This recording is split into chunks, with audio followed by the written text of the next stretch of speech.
Right, we're here. We're back at it on the same couch, which feels a bit strange. Long time in the making, but we're both now in Saudi, both deputy head teachers in new roles, which we're both incredibly excited about.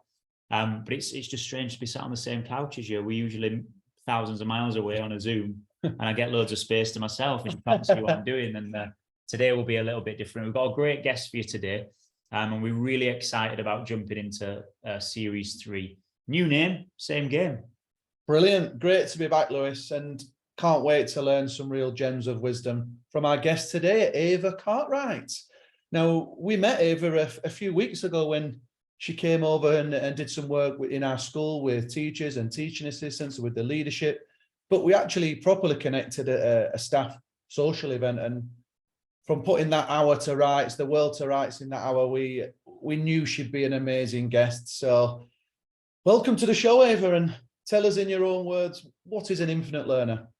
Oh, wow. Thank you so much for having me, guys. It's a real pleasure to be on here, even though, as I've just told you offline, it has made me slightly nervous about talking on a podcast, my first podcast. But yeah, the idea of being an infinite learner, I think, to me, is so relevant in schools, because if we're not infinite learners as teachers and TAs, practitioners, early years practitioners, head teachers, senior leaders, then we're not able to keep up with the pace that the world's going at. We've got to prepare our children for the complete unknown. And I think it's a real privilege as somebody who works with children to have that impact on them. So going out and constantly learning, for me, being an infinite learner, he's going into wonderful schools all around the world, magpieing amazing ideas that I can see going on in classrooms, in SLT meetings, in discussions, general chat that's going on, magpieing all those ideas and then taking them to other places all around the world. And I think as far as TAs are concerned, I always make sure that I tell TAs, look, if we're not constantly moving forward as practitioners, then actually we're moving backwards. There's no such thing as becoming qualified and being a practitioner. Yeah. We've got to keep moving forward. And I think we discussed this as well, Alan. I've just started, I know you're well into your MA. I started my MA in international education 4 weeks ago in an attempt to maintain my own infinite learning pathway. I must admit it's a slightly intimidating process, but loving it so far, and it certainly opens your eyes. So that answer your question enough about infinite learning? Hey, listen, good on you for getting that started. I know it's took a lot of time for you, hasn't it? Yeah, it's a big commitment when you're working full time, but yeah, certainly the hard work gets its rewards at the end, and as you quite rightly say there, the definition of being an infinite learner, yeah, you're always learning, you're constantly learning new things. You're never too old, and can't teach an old dog new tricks. I disagree. I think you're learning all the time, and when we've looked at this before, I think I've probably learned more in the past 5 years than I've done at any point in my career, to be quite honest.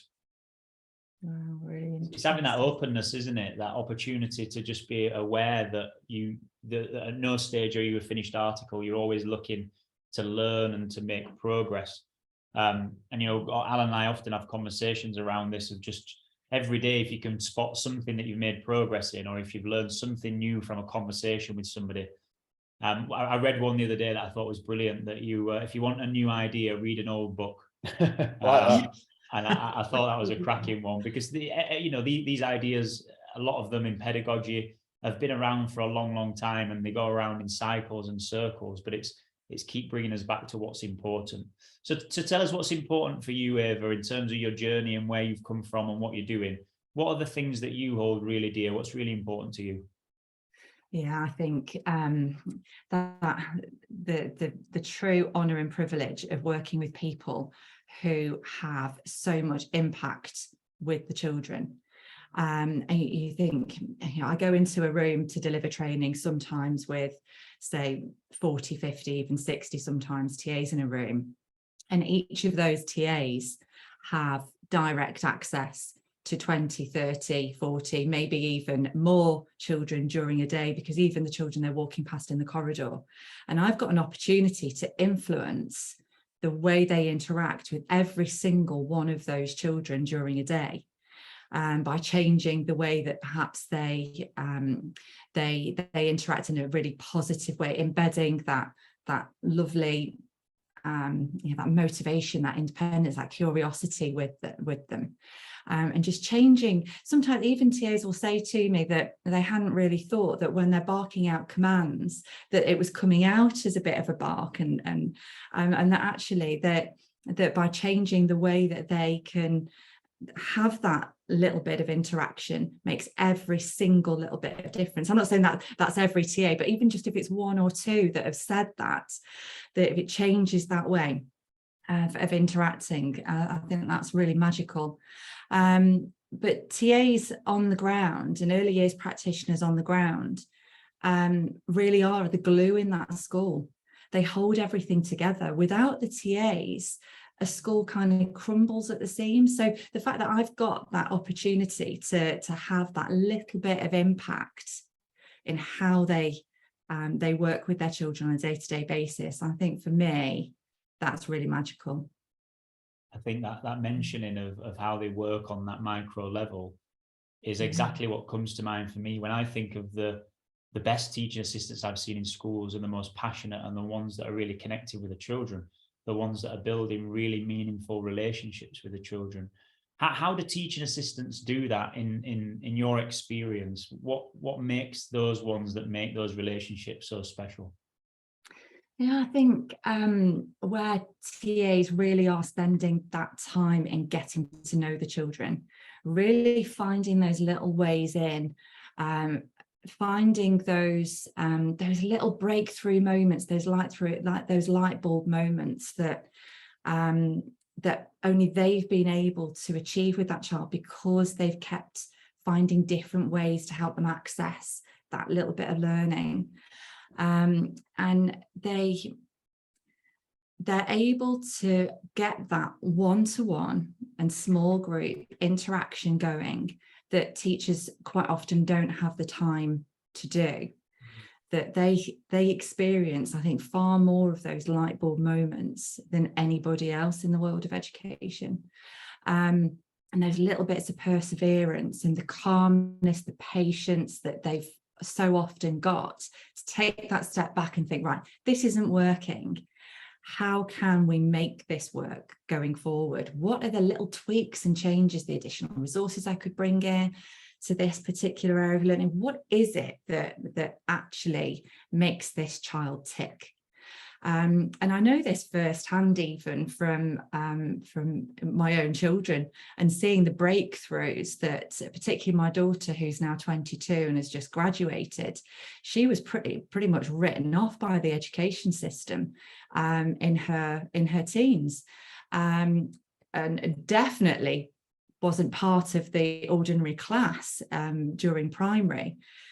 But by having somebody who could acknowledge her confidence, tell her to keep going and not worry about her handwriting or a spelling and a punctuation, just to get her ideas down and maintain that confidence, she was then all of a sudden able to fly.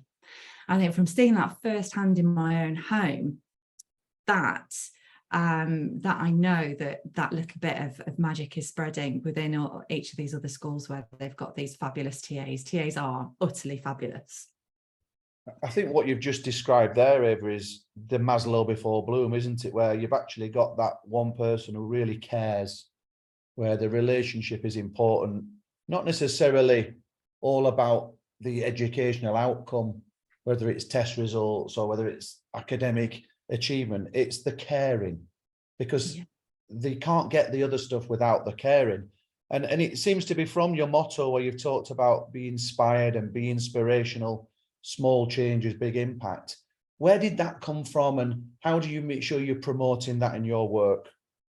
Yeah, so as a team, we sat together and we really thought about our key messages that we wanted to get across as trainers and people who were directly accessing TAs. We really carefully thought about what it was that actually really mattered when we go out delivering training.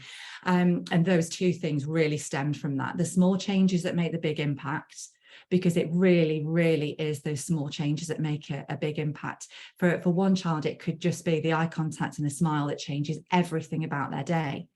For another child, it could be that the TA has thought really carefully about how they can micro differentiate to make sure that that child has access to that learning, and really focusing on developing their confidence. So those tiny little changes that we do all the time, making that massive impact, that's where the small changes big impact came from. Everything about the role of any educator is about those small changes.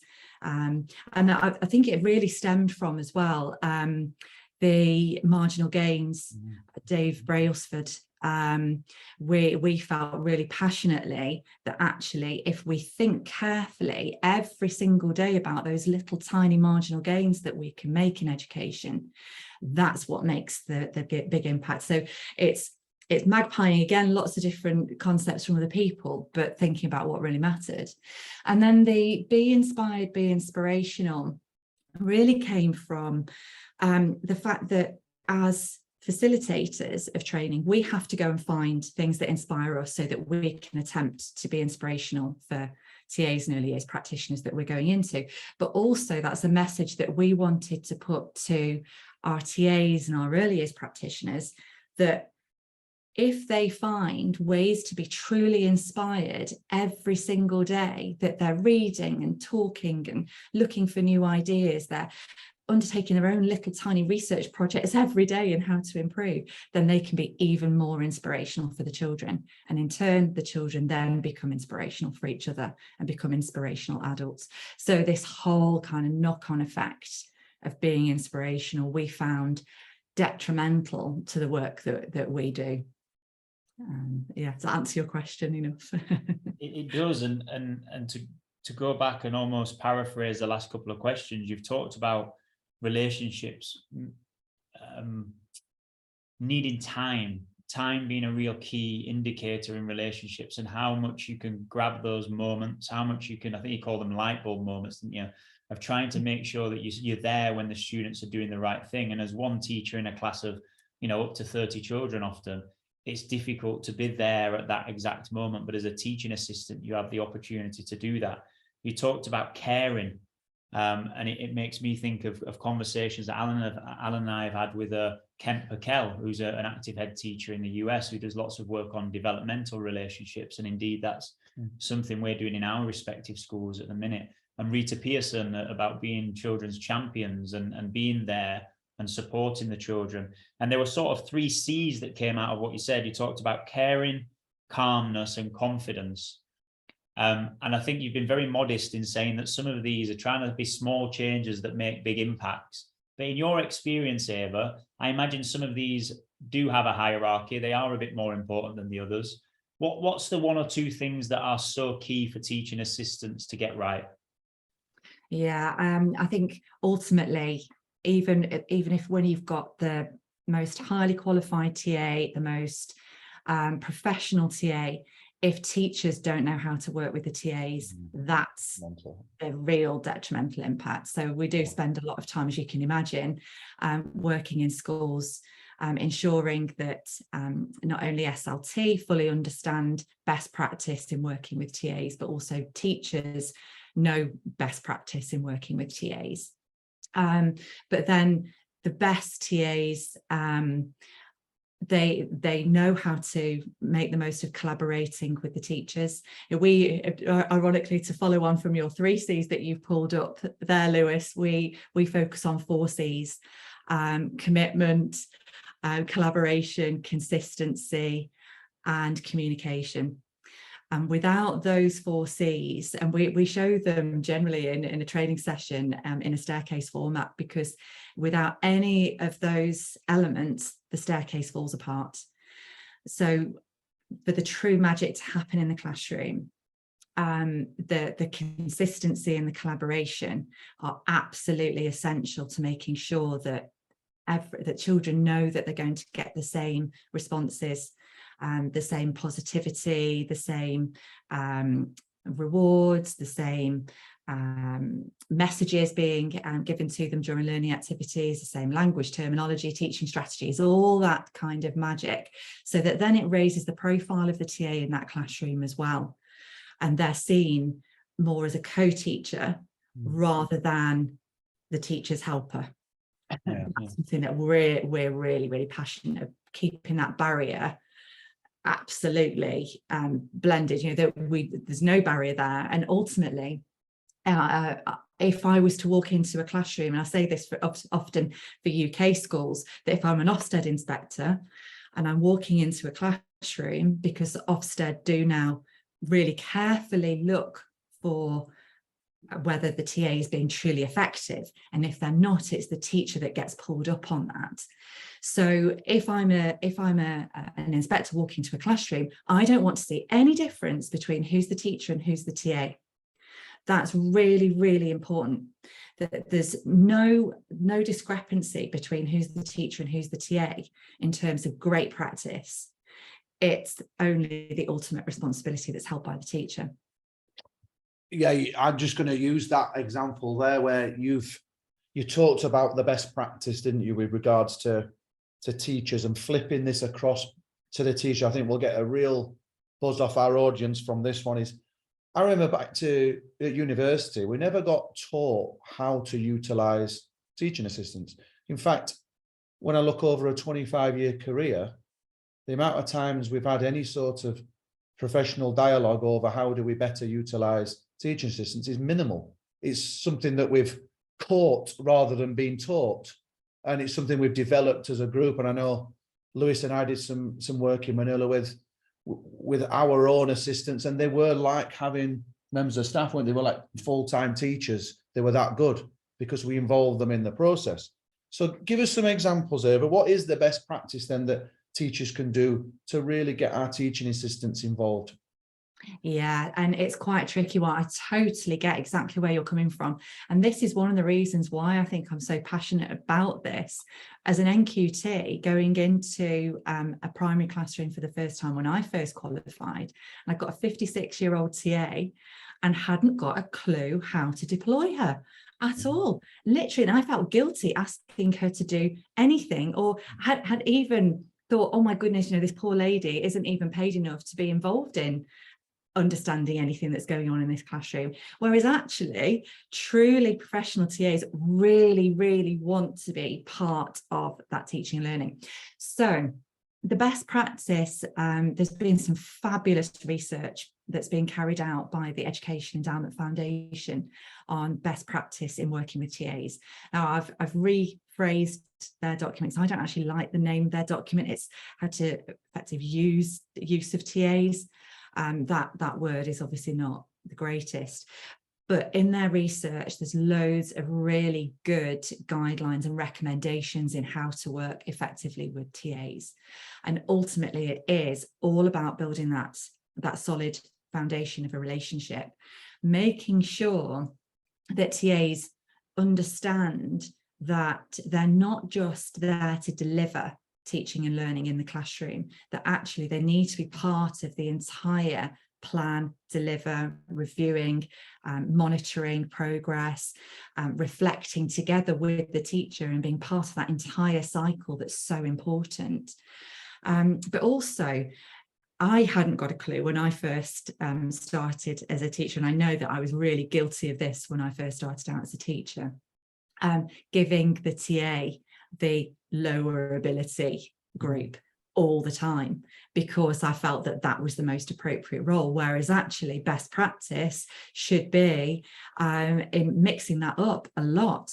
You know, the teacher really needs access to students that struggle to enable them to really get a good idea of where those children are at and how they can actually move forward.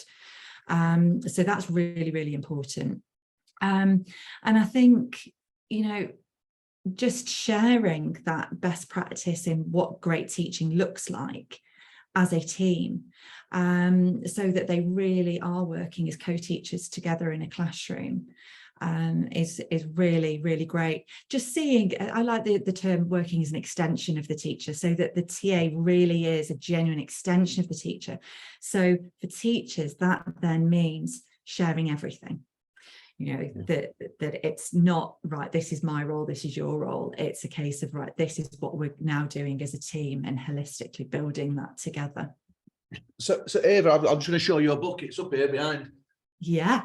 My favourite book, I know the listeners will know this and the people at school know this, it's called The Tyranny of Words by Stuart Chase, published in 1938.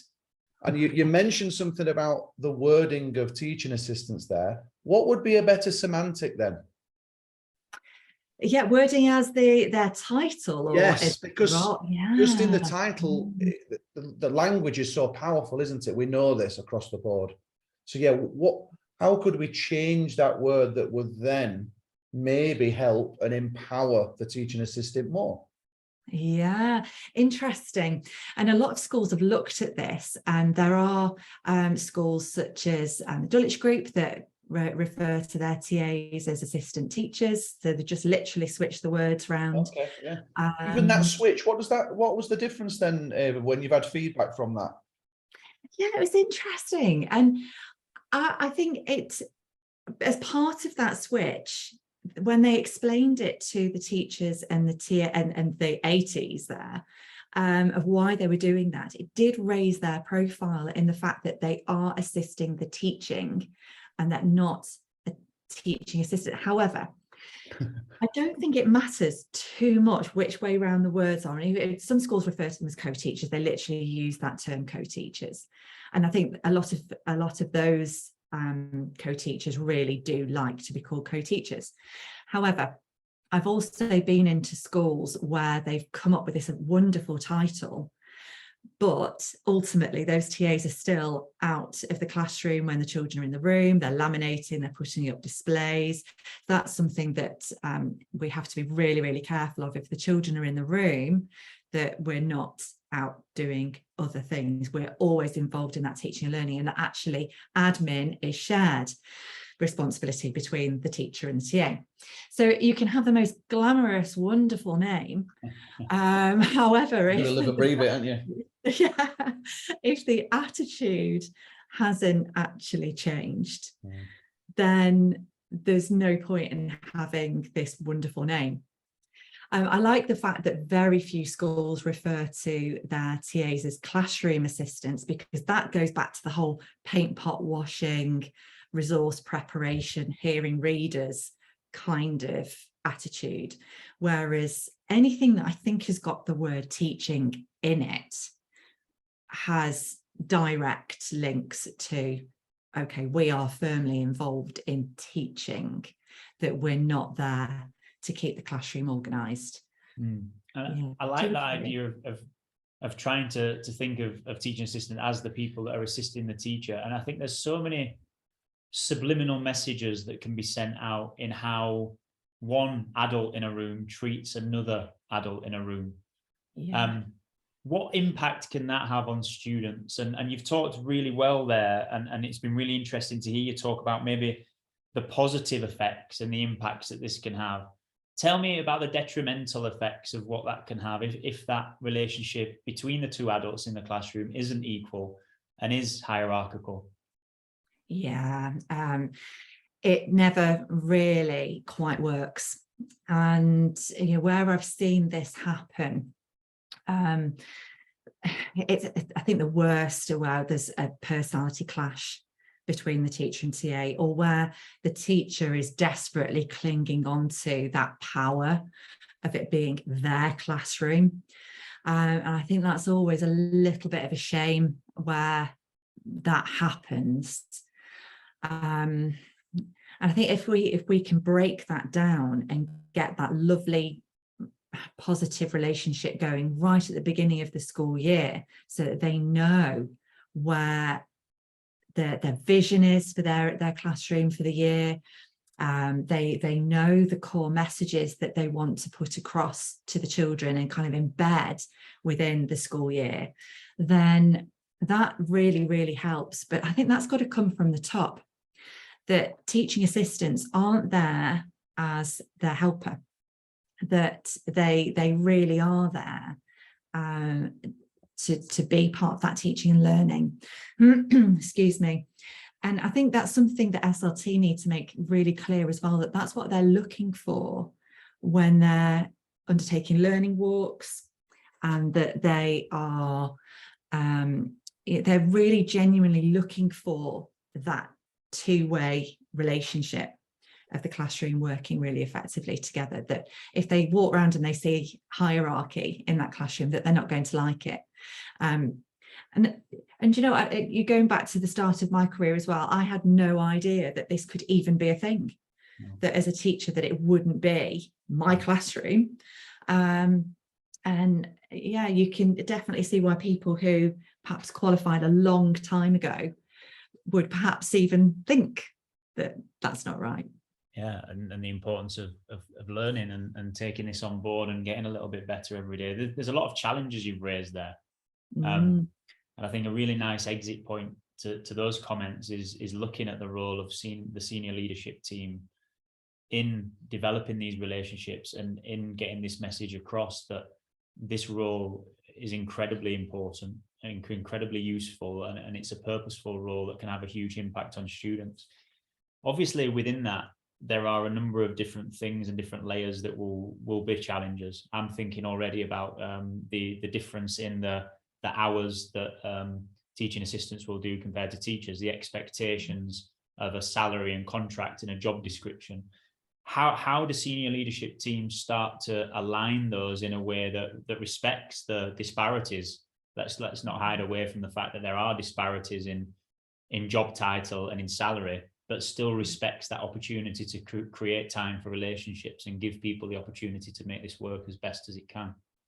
Yeah, I think the only time that it really doesn't work is where TAs go home at the same time as the children. That really, really doesn't work. When they're arriving at the same time as the children in the morning and they are leaving with them after school, we have to have those little bits of time before and after school to make sure that communication can happen. And that would be where your 4 C's would be developed, would it? And that Yeah. planning that interweaves all that. Yes, absolutely. And that the expectation is that they've got time then to give feedback about what's happened during the day, that they've had the opportunity to really think about the learning that will happen during the day, to really talk about the what ifs. You know, what if this doesn't go to plan? How much independence can we actually give the children in going and finding other resources and those kinds of things?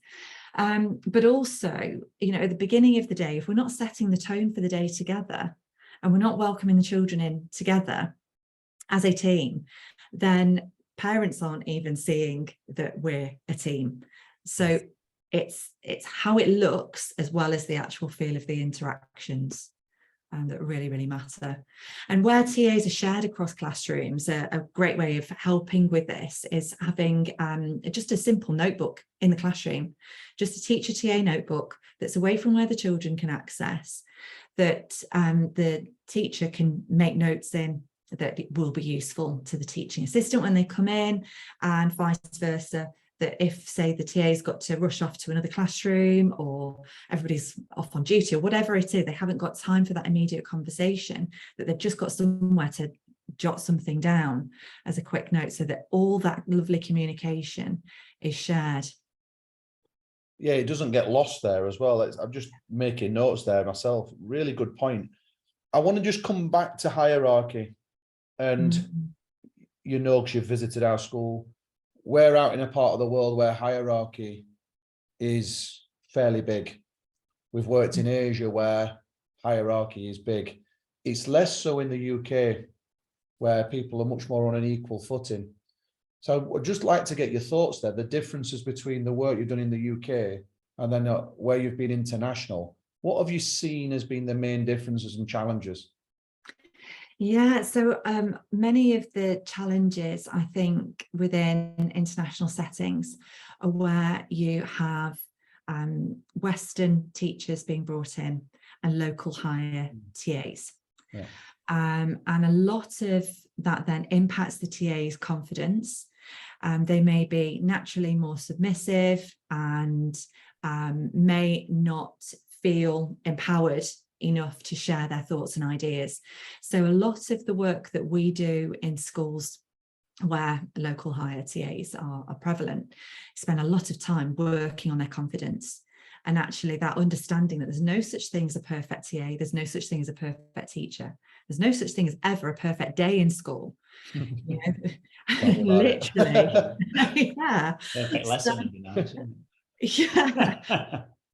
So if nothing can ever be perfect, then we're striving for something that is virtually impossible. So by looking at how we can just do our best every single day in looking at what we do for our children, and actually by sharing their ideas of what's best for the children with the teacher is a great way of building their confidence. We also look at you know, different strategies to help them build their confidence, and we look at things like how to layer questioning and prompting and cluing and all those sorts of things, so it builds their confidence as practitioners, but also understanding that they need to be part of those conversations with the teacher. But again, it comes from the teachers. The teachers have to welcome the thoughts of the TAs and really get into that habit of that two-way dialogue that, you're quite right, is an expectation in a lot of British schools here in the UK. And I think if TAs aren't included in those dialogues in the UK, that would be unusual, whereas obviously in some parts of the world it's not, and it's a case of bringing in different practice. But yeah, it's a big challenge, and I think, yeah, confidence and building in as well that growth mindset within TAs is absolutely essential. So when we're looking at growth mindset and how they use growth mindset language with their children, we look at that growth mindset as well with them as a practitioner, because that's generally, they've got a fixed mindset sometimes, and the fact that nothing in terms of the way that they work with a teacher would be their role. So we have to really develop that growth mindset about how they work as well going forward. One of the things that's really coming clear there is this untapped resource and potential that TAs have. And again, just going back to my own experiences of working with really, really top teaching assistants, would be those ones that you would feel comfortable asking for their opinions and their thoughts on how to get the best out of a student or how to engage a group of students, because they may well stay with that group of students across a variety of different lessons. They have a very, very unique perspective on schools TAs.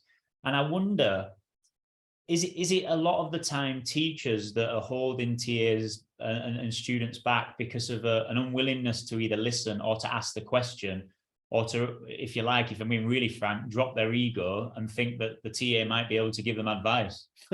Yeah. You've hit so many good points there, Lewis. Yes, and yes.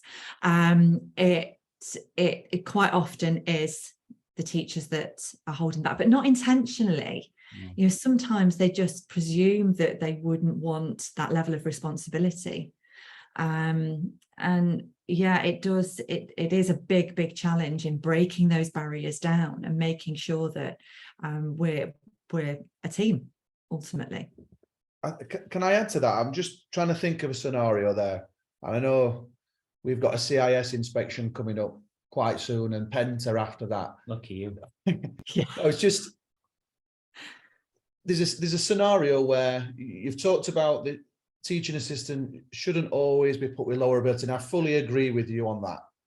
But how do you think teachers are confident enough or have enough ability to drop their ego to say, right, I'm going to go and work with this small group where I can make a huge impact, but now I'm going to have that level of trust in the teaching assistant or assistant teacher to go and then take the rest of the group to continue the learning that they've set up? Do you think it's a trust issue that we have? Not necessarily pedagogy, it's pure trust. Yeah, it is pure trust. And the thing is, right, you think back to our teacher training, at no point were we ever expected to walk into a classroom and just be able to do the job. Yeah. And yet there's this expectation with the TAs that if they couldn't handle working with the rest of the class whilst the teacher is working with a group, then that's it. They can't ever do that. And it's like we've got to acknowledge the fact that it takes time and practice, and maybe even just 5-10 minutes at a time, where we're evolving the way that our classroom works.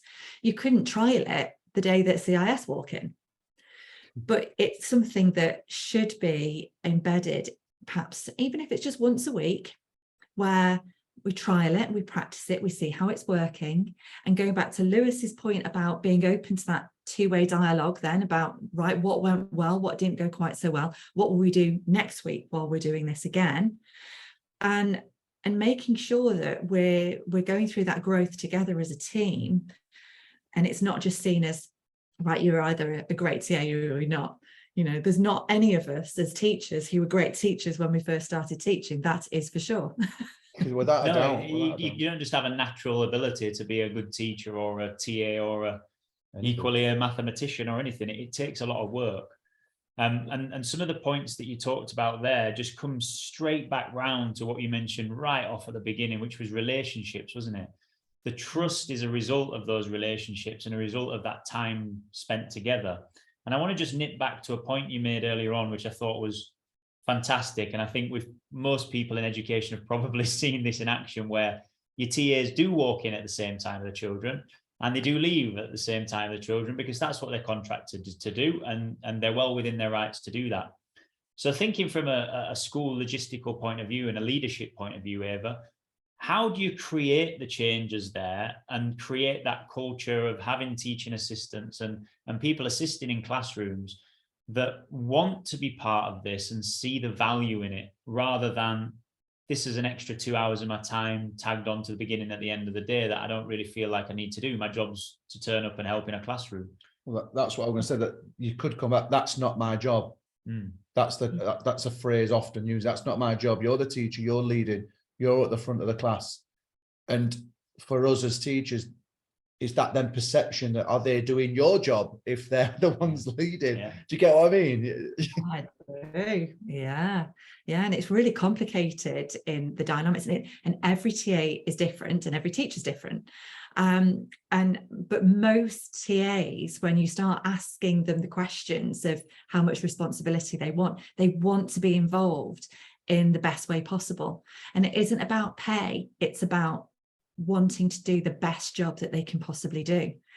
And you're quite right. You know, I do quite frequently come across some TAs that don't want that responsibility.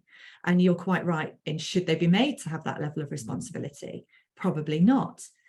But I would say that a good 90% of TAs that I come across, maybe even 95% of TAs I come across, regardless of pay, they want to be involved so that they can do the best job they can possibly do.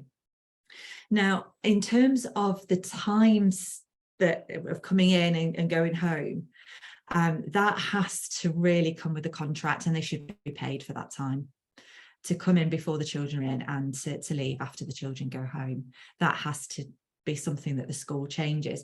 But the way that a lot of schools do this in making that change is by literally changing the whole expectation of professionalizing the role.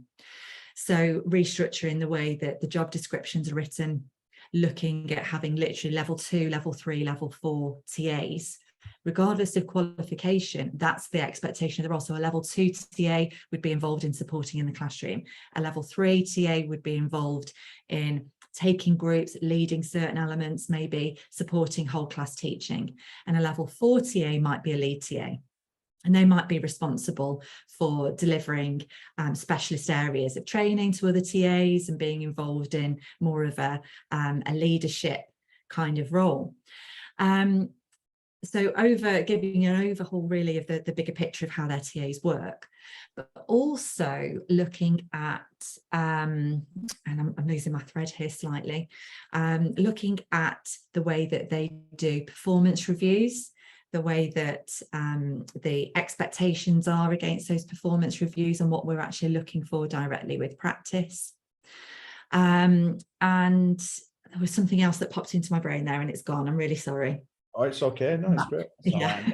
I'm sure you'll remember it as you go. I just want to come back to that there, where you talked about these different levels and qualifications. I'm going to make an assumption here, but I'm sure it's a lot easier in the UK to make it a little bit more professional and more down that line of getting qualifications than overseas. Because the structure's there. Because the structure, yeah.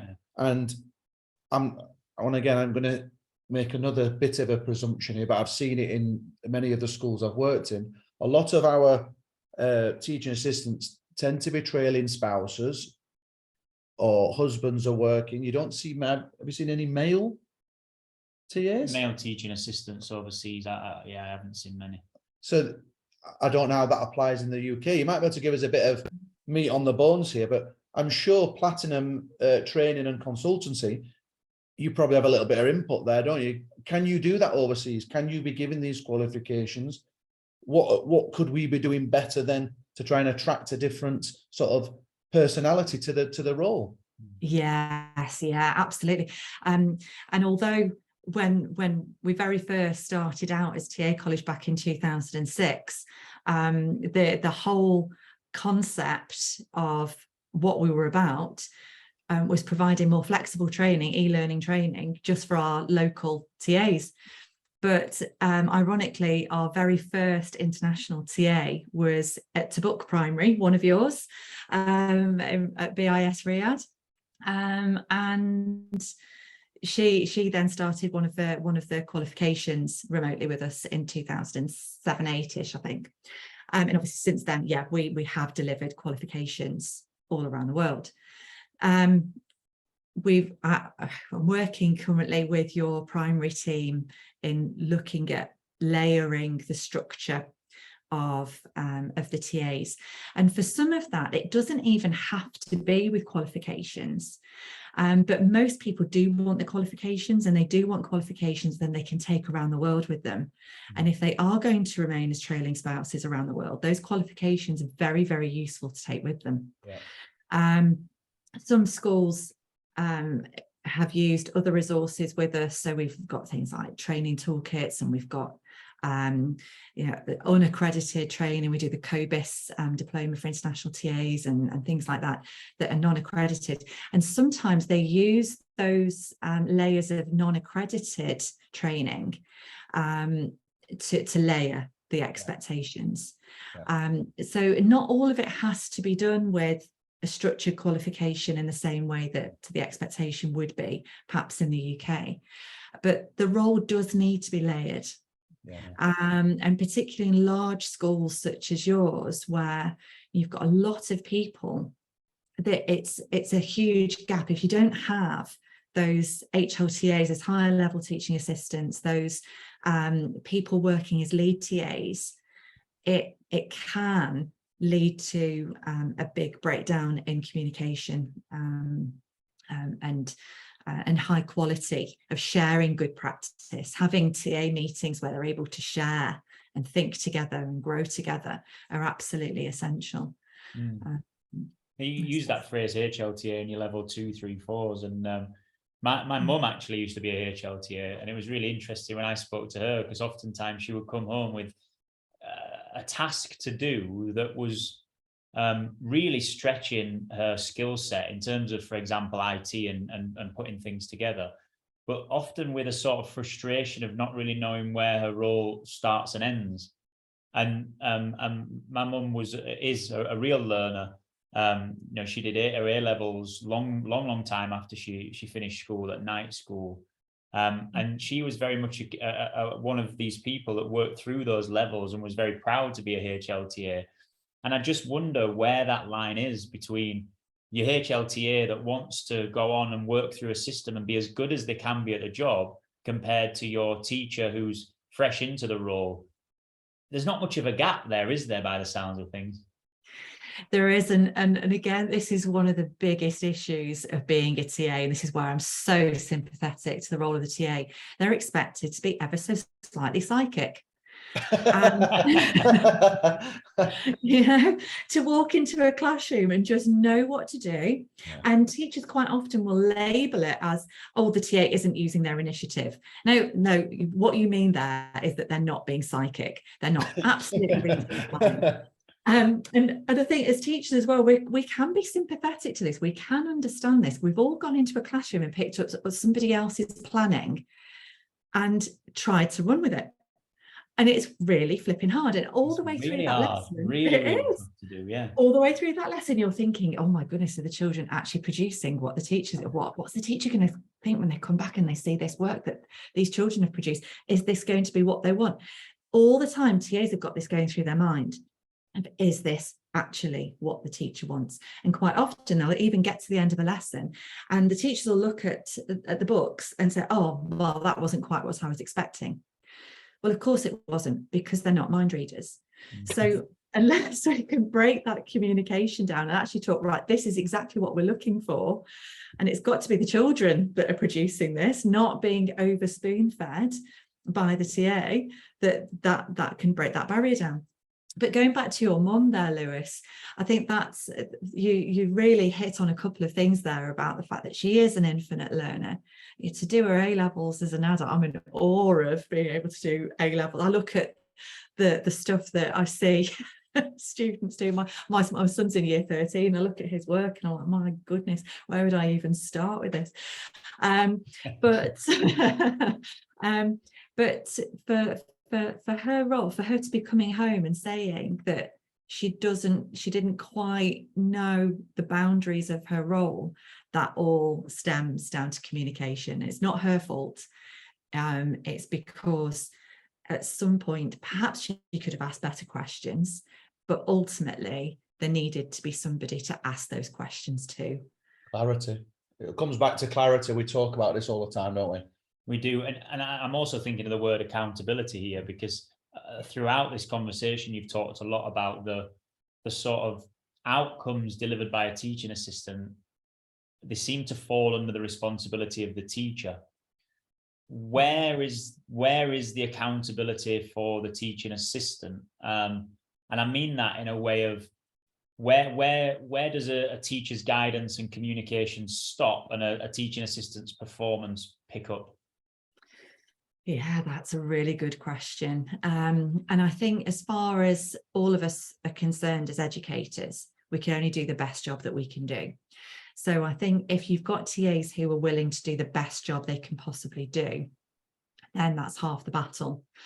But that kind of boundary, I think, would be in the communication that they're having between teacher and TA of, okay, what we did yesterday didn't quite work. It hasn't created those light bulb moments. How are we going to go forward and produce those light bulb moments? How can we actually try and get those breakthroughs? And then it being the responsibility of that TA to use the practice that they've shared and implement that practice that they've shared, so that, you know, in hope that they can actually hit those breakthrough moments.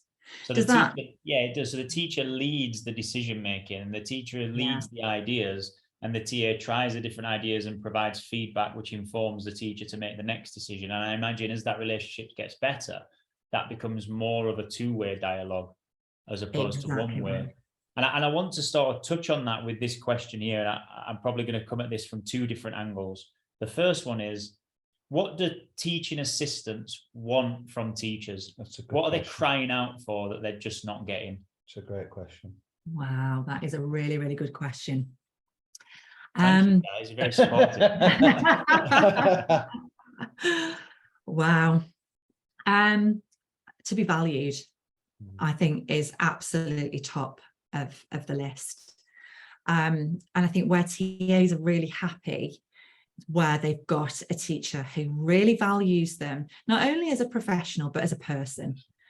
They really, really do see them as their wing person, that they're in this together, they're learning together. And I think that's a really key language. Again, going back to your book that you showed a little while ago there, Alan, that it's all about the language. We're learning together as adults, we're sharing together as adults, we're growing together as adults, and things aren't going to be perfect.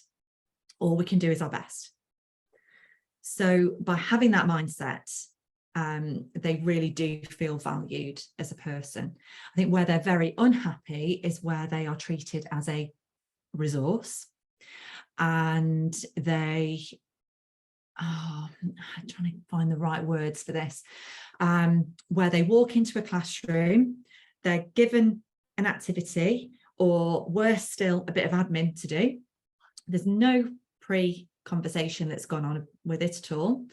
And there's an expectation of being a mind reader. Yeah. That just doesn't work. And they're very, very unhappy when they're not treated like other professionals. Of course, it would be. That opportunity to grow as a professional together. Same question from a different angle, Yeah. Eva. What do TAs want from a senior leadership team? Yeah, what TAs really want from a senior leadership team, I think, is to have the role of the TA really embraced as a school, that they're valued, again, that word value, they're valued and are seen as a really important part of the teaching team, that there's an expectation of teachers to work with them properly using perhaps a very particular set of guidelines, you know, that they're a certain involvement in the classroom, and that they're again recognised as being professionals. You know, they're paid for inset days, they're given the right training, they're paid to be in school for planning meetings, they're respected as a true professional and given opportunities to grow. Nobody could come in to any role working with children without any training and be expected to just do the job anything like TAs are expected to. There just seems to be this weird expectation that we would never expect of any other professional in any other field. And they quite often are literally, they're either good at the job or they're not, and they can use their initiative or they can't. And we make that judgment on their relationships with the children, don't we? Interactions, don't we? We do make that overt judgment based on how they're getting on with stereotypically the difficult children. Oh, that TA is fantastic, you know, she's got those children eating out the palm of her hand. And in many schools it's judged in that really sort of wide generic way. And I think you've pulled together two really important answers to questions there of what TAs want from teachers and from senior leadership teams. And there's a lot of food for thought, isn't there? I think it's a very good question that you can have a conversation with your TAs within your school, isn't it? Like, as long as they don't arrive with the children, you're never going to find the time to. But I was just thinking there, just from our perspective, a day in the life of, could we shadow and really get down into the depth of what's the day look like? How does it feel? What that all think, feel, act model? What does that day feel like? What does it look like? And what progress are they actually making with children? You won't get that without really doing some observational data and really getting down to the core of it. So that might be an interesting thing to consider. Yeah. That's a really interesting point there, Alan. There's a very old teacher's TV video where a teacher goes to be a TA for a day, and it's literally called TA for a day. And she's a secondary, I think she's head of English in a school, and she goes to work as a TA for a day in a different school so that nobody knows who she is. Okay. And she finds it really hard, understandably. And at one point in a DT class, she comes up to the camera and she says, I don't have a clue what I'm supposed to be doing. And she's totally lost. And this is a really experienced teacher who's totally lost in how to be an effective TA. And I think for me, that absolutely highlights just how difficult it is trying to get the best out of the children, whilst at the same time trying to get what the teacher really, really wants. Yeah. Very hard. Good point. It is a good point. We're on our wind down, aren't we? The first wind down, series 3. Yeah. I don't think Alan's questions have changed much. Crack on. No, the slight emphasis we used to do about about 3 leaders. Now I'm going to say dinner party, choose 3 people, dead or alive, you'd love to learn from. That would be a really cool party to have. Exotic twist on a common favourite. Yeah. Wow. I think Nelson Mandela's got to be way up there, hasn't he? You know, somebody to learn. Oh, sorry, Alan, what did you say? I think he's more or less our number 1 choice from our guest. I think Nelson Mandela. Yeah, he's got to be really high on the agenda. The stuff you can learn as a person, as a leader, is everything. You know, true magic. As a learner, maybe even somebody like Einstein, you know. He didn't even start talking till he was 5, and he would have been perhaps written off by an early years team, which would be slightly scary, you know. But I think, you know, but just because of the time that we're in now, and having just lost the Queen, I think spending some time with the Queen, not in a work capacity, because obviously when she was in work mode, I should imagine she'd be very different. But I'd love to just go and hang around some horses with the Queen, and just you know, and see the real Queen. And while she's effing and blinding over the corgis. Oh yeah. I think she'd have been great. But you hear these little snippets, don't you, of how fun she was. Yeah. And I think there'd be a lot to learn at the same time as getting a really fun experience, whilst also having a good fuss around with some horses. Amazing. Nelson Mandela, Einstein and the Queen. That's a lovely little learning session, isn't it? I just had a strange thought of the Queen being a teaching assistant. Imagine that. Imagine the Queen. She'd be dynamite, wouldn't she? She'd be good at shaking hands. Awesome. Absolutely awesome. When she was crowned, all that extra learning she went and did, because when she talked about at school, didn't learn about politics, didn't have a normal sort of education as we see it now. It's very much needlework and etiquette, wasn't it? She didn't know anything about current affairs and world politics, and she had to go and learn and find out about that. So what a great example of an infinite learner is the Queen, and how much change she's been through. An NVQ in the monarchy. Yeah. That one out. You only know that because you watch The Crown on Netflix. Eva, it's been an absolute pleasure to chat to you. Thanks so much for joining us. Oh, it's a pleasure. Thank you so much. Could you tell our listeners where maybe they can read a little bit more about Platinum and a little bit more about the work that you do? Yeah, certainly. So we've just launched our brand new website, platinumtraining.com. So it would be lovely to go and have a look at that. If people would like a chat over Zoom about best practice with their TAs and just not sure about how to take the next steps, I have calls like this all the time over Zoom, where we just have a little chat about where they're at the moment, where their vision kind of is, and how we can help them mesh that gap, even if it's small things. So more than happy for them to email me. It's just my name with a dot in the middle. So eva.cartwright@platinumtraining.com. More than welcome to email me. I'm on Twitter as Eva_Cartwright. And I'm on LinkedIn. I don't think there's many Eva Cartwrights on LinkedIn, but yeah, you can find me on LinkedIn. if you'd like to. I must admit though, I'm not very good at keeping on top of my LinkedIn stuff, because you get a lot of marketing kind of stuff on there, don't you? So yeah, easiest way is to probably get hold of me through email or going through the website. We're trying to create lots more blogs on the website in best practice with TAs as well, so it's well worth keeping an eye on that. As I say, it's a brand new website for the moment, but we're going to be putting loads more blogs on there, and the marketing team are nagging me persistently that I need to start a podcast. And this might have been that'd be super. Oh yeah, I'm just not overly keen, but yeah, it would be a nice way of getting the message out there about TAs. It's about the message, it's not about me. And, yeah, definitely. And that's really, really important. And that's where I think you guys you've sorted this completely, that this is all about infinite learning and not about, although it is for you, it's not all about you. It's all about really going out and finding great ideas in terms of learning.